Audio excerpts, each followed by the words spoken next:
ગણેશ વિસર્જન પહેલા સાયલામાં લીંબડી ડીવાયએસપીની અધ્યક્ષતામાં ફૂટ પેટ્રોલિંગ કરવામાં આવ્યું। ફૂટ પેટ્રોલિંગ દરમિયાન ચૂડા મહામંત્રી તાલુકા ભાજપ લખેલી કારના બ્લેક ફિલ્મ પણ કાઢવામાં આવી હતી।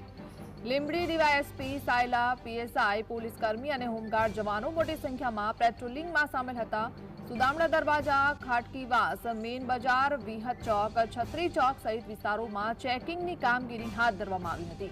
સુરત પથ્થરમારા બાદ કોઈ અન્ય જગ્યા પર કોઈ અનિચ્છનીય બનાવ ન બને એ માટે પેટ્રોલિંગ સહિત પૂરતી તકેદારી રાખવામાં આવી હતી।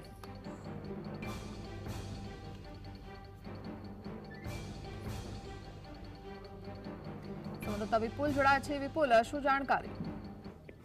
જી જણાવો અહીંયા કે સાયલા ખાતે ફૂટ પેટ્રોલિંગનું ડીવાયએસપી દ્વારા આયોજન કરવામાં આવ્યું હતું, જેની અંદર મોટા પ્રમાણમાં પોલીસ કર્મચારી છે તે આ ફૂટ પેટ્રોલિંગમાં જોડાયા હતા અને જેમાં સુદામડા દરવાજા, ખાટકેવા સહિતના સાયલાના વિસ્તારોમાં ચેકિંગની કામગીરી પણ હાથ ધરવામાં આવી હતી, જેની અંદર ખાસ કરીને જે કહી શકાય કે લીંબડી ડીવાયએસપી દ્વારા જે છે ત્યાં બ્લેક ફિલ્મ જે છે અને નંબર પ્લેટ છે તેવી પણ કામગીરી કરવામાં આવી, જેની અંદર ચૂડા તાલુકાના જે મહામંત્રી છે તેની પણ ગાડી ઝપટમાં આવી ગઈ હતી અને જેની અંદર ચૂડા મહામંત્રી તાલુકા ભાજપ લખેલી કાર હતી તેના પણ જે ફિલ્મ હતા બ્લેક તે કાઢવામાં આવ્યા હતા।